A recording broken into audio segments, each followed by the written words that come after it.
प्रिय देशवासियों, आज मैं न्यायतंत्र की कमजोरी का एक उदाहरण दे रहा हूं और आज के बाद आपको हफ्तों में 3 से 4 ऐसे केस सामने रखूंगा जो ये साबित करता है कि इस देश का न्यायतंत्र निकम्मा है, किसी काम का नहीं।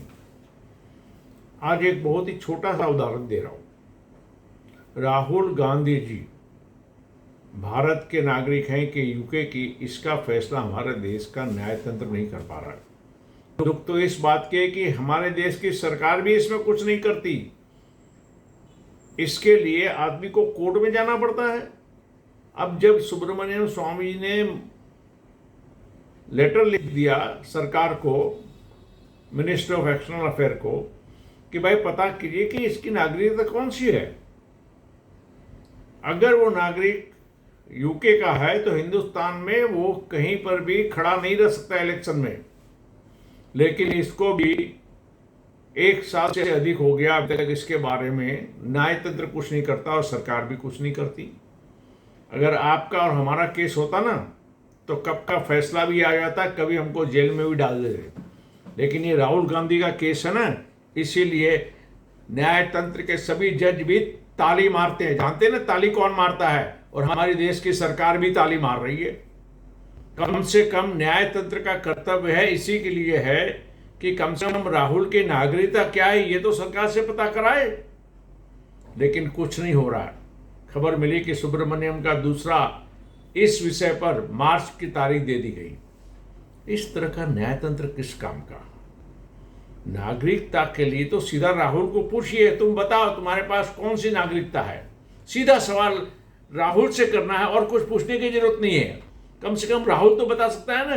लेकिन इसके लिए कोर्ट का इतना समय बिगाड़ना, सरकार का इतना समय बिगाड़ना, और सरकार भी, मुझे समझ में नहीं आता है मिनिस्ट्री ऑफ एक्सटर्नल अफेयर्स कि जब आपको लेटर मिला तो आपका कर्तव्य पता कर लो कि आपके पास रिकॉर्ड में राहुल गांधी कौन से देश का नागरिक है और अकॉर्डिंगली आप एक्शन ले।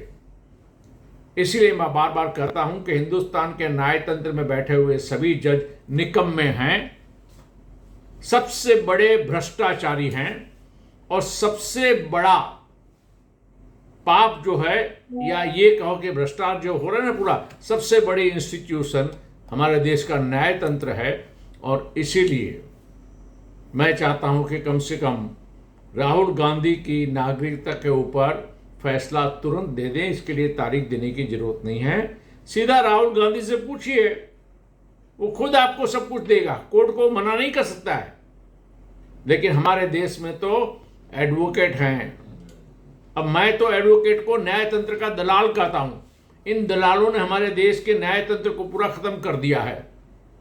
मैं आपसे फिर एक बार कहता हूं, आपको हर 3 दिन के बाद न्यायतंत्र के बारे में एक एक कहानी बताऊंगा कि अपना देश का न्यायतंत्र निकम्मा है और 4 करोड़ केस बाकी है ना, इसके लिए हमारे देश के सभी हाई कोर्ट और सुप्रीम कोर्ट के जज जिम्मेदार हैं। और इसके लिए जनता को बाहर आना होगा। जब तक न्यायतंत्र के विरुद्ध हम आंदोलन नहीं करेंगे, इस देश का न्यायतंत्र नहीं सुधरेगा। इन्होंने इसको प्रोफेशन बना रखा है। न्यायतंत्र प्रोफेशन नहीं है भाई साहब। हमारे शास्त्रों में न्याय को प्रोफेशन नहीं कहा जाता, और पहले कभी एडवोकेट नहीं थे, फैसले तुरंत होते थे। आज जब से एडवोकेट आ गए हैं ना, तब से तो तारीख पे तारीख लग जाती है। फिर एक बार आपको दूसरे दिलाऊंगा। अभी मैं इस देश के सभी सुप्रीम कोर्ट के 34 जजों, भारत के सभी हाई कोर्ट के जजों से, चीफ जस्टिस से अनुरोध करता हूं कि भाई थोड़ा सा शर्म कीजिए। इतना बेशर्म मत बनिए कि हमें भी बेशर्म बनना पड़े। इन्हीं शब्दों के साथ मैं अपने विचार को कहता हूं, खत्म, यहीं पे पूर्ण विराम देता हूं और चाहता हूं कि इस देश के जज अब राहुल गांधी की नागरिकता पर तुरंत फैसला करें। जय हिंद, जय भारत।